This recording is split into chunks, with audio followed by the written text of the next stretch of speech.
Identification of medically important microorganisms. How do we collect the specimens from the patients who have an infection? Proper collection and transportation of clinical specimens are crucial for the isolation and identification of causative microorganisms. When collecting the specimens, we should consider the type of sample need to be collected, method of collection, suitable container, the best time of collection, the way of transportation to the laboratory. If there is a delay in transportation, how to store the sample in the ward is also important. The sample should be sent to the laboratory along with the properly filled request form. Whenever possible, collect actual fluid.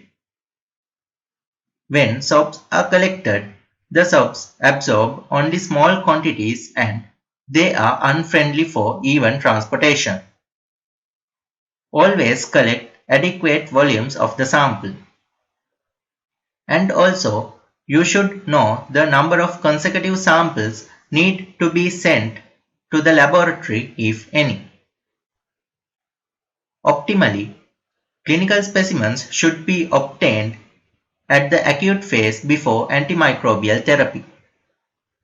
Specimens should be collected when the causative organisms are most concentrated.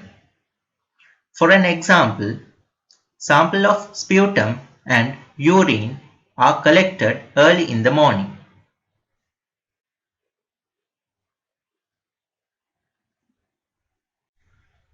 The containers for the specimen collection are vary according to the type of specimen to be collected. For example, urine samples should be collected into sterile, wide-mouth, screw-capped, transparent containers, while freshly passed stool specimens into clean, wide-mouth, screw-capped, leak-proofed containers. Always give proper instructions for sample collection to the patients. After collection, the specimens should be correctly labeled. Specimens should be transported to the laboratory as soon as possible. Refrigerated specimens should be transported in ice or a portable cooler. If appropriate, use transport media for specimen transportation. Storage conditions depend on the type of the specimen and the suspected organism. For example, urine samples are refrigerated. Cold sensitive organisms should not be refrigerated. The request form should be properly filled with adequate clinical specimens. Legibility of the request form is very important.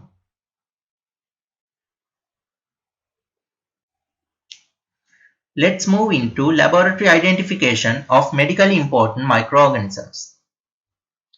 Before specimens are cultured, their macroscopic and microscopic appearance should be noted. For example, blood culture bottles are examined for the turbidity, hemolysis, and pellicle formation.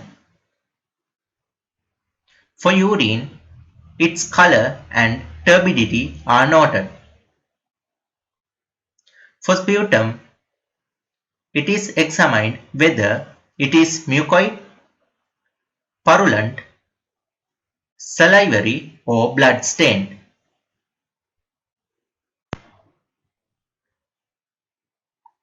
Then, light microscopy is done for direct visualization of microappearance of the specimens. For example, urine wet smears are examined for pus cells, casts, crystals, and organisms. Gram staining is done for sputum to detect pus cells and epithelial cells. Gram stain smears of pus and wound swabs for number of pus cells. Acid-fast stain is done for sputum to detect TB. Potassium hydroxide or KOH mount is performed for skin scraping, hair and nail clippings to detect fungal hyphae and spores.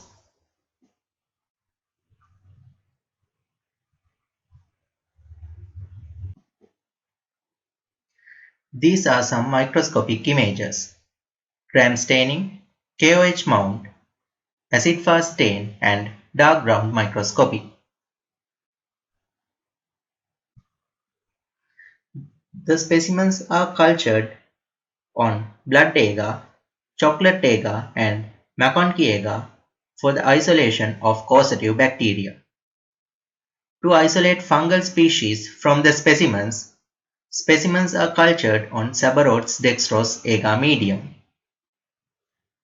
According to the colony characteristics, gram stain, biochemical tests and other phenotypic identification methods, isolated microorganisms can be presumptively identified. After identification of causative agent, antibacterial or antifungal susceptibility testing, AFST or ABST, are performed to see the sensitivity or resistance of the antimicrobial agent.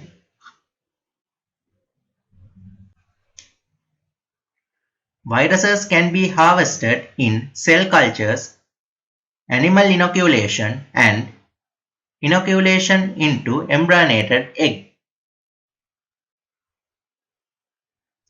Let's see the processing of blood culture. Following skin antisepsis, blood should be properly collected from routine venipuncture and blood culture bottles are then inoculated carefully. Inoculate first the aerobic bottle and then anaerobic bottle with no more than the recommended blood volumes. Thoroughly mix bottles to avoid clotting. Proper labeling and filling the request form must be done. Do not refrigerate blood cultures and send to the laboratory as soon as possible. In the laboratory, keep the blood cultures on blood culture tray or an incubator until turbidity appears. Note macroscopic appearance including turbidity, hemolysis, pellicle formation and puffballs. If changes present, in addition to inoculation on blood agar, chocolate agar and McConkey agar, direct gram stain is also done. After overnight incubation, inoculated plates are examined for suspected pathogenic colonies.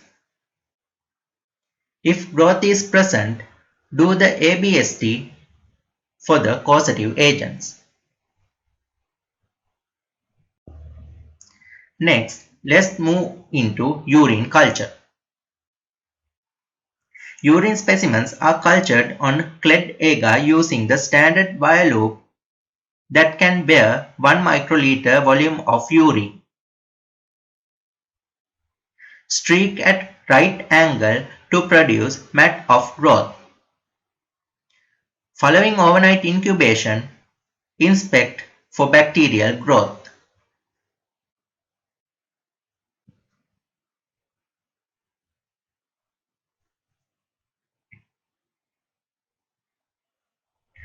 Let's move into serological identification. The term serology is used to describe a broad scope of laboratory tests that use specific antigen and serum antibody reactions. Few important serological tests are heme agglutination and heme agglutination inhibition tests, immunofluorescence techniques, neutralization tests, enzyme-linked immunosorbent assay or ELISA, particle agglutination, and Western blot, etc.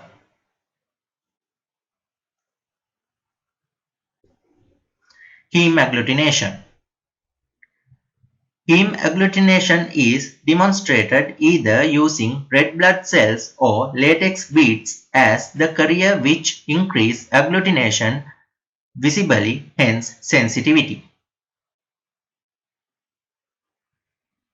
If the antigen interacts directly with the carrier, red cells cause agglutination. Certain viruses can agglutinate red cells. Therefore, this can be used to diagnose some viral infections. As an example, detection of influenza A virus.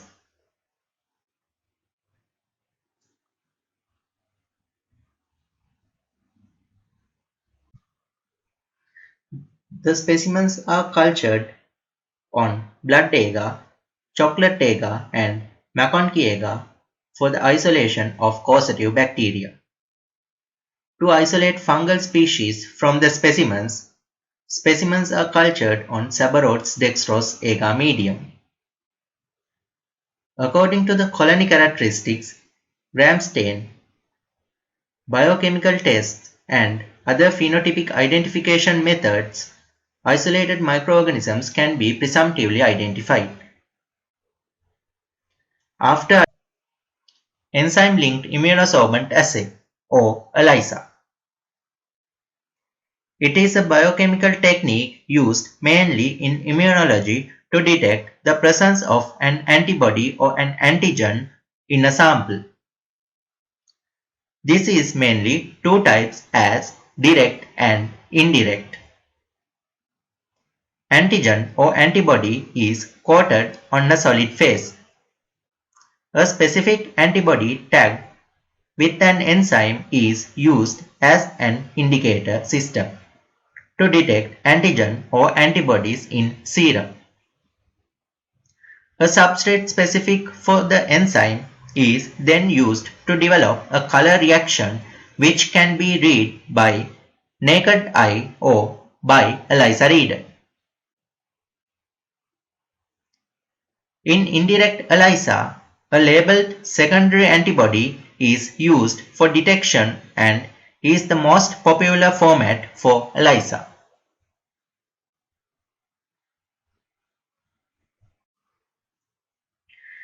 Western blot is used to detect specific proteins in a sample of tissue homogenate or extract.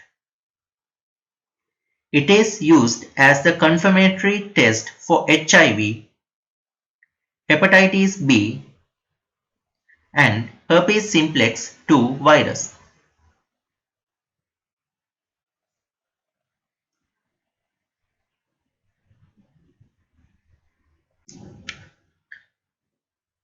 Let's move on to molecular identification methods. Polymerase chain reaction or PCR is used to amplify a segment of DNA of interest, resulting a large amount of copies from a small initial sample. Amplification of DNA segments makes possible the detection of pathogenic virus, fungi, and bacteria. These techniques are highly sensitive, specific, and rapid. There are variations of PCR including real-time PCR, multiplex PCR, and so on. Restriction fragment length polymorphism or RFLP, sequencing, and next-generation sequencing are several genotyping methods.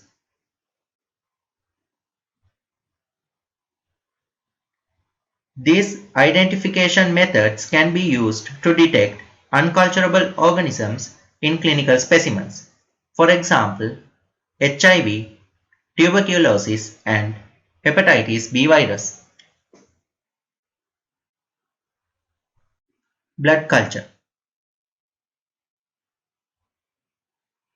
Following skin antisepsis, blood should be properly collected from routine venipuncture and blood culture bottles are then inoculated carefully. Inoculate first the aerobic bottle and then anaerobic bottle with no more than the recommended blood volumes. Thoroughly mix bottles to avoid clotting. Proper labeling and filling the Thank you.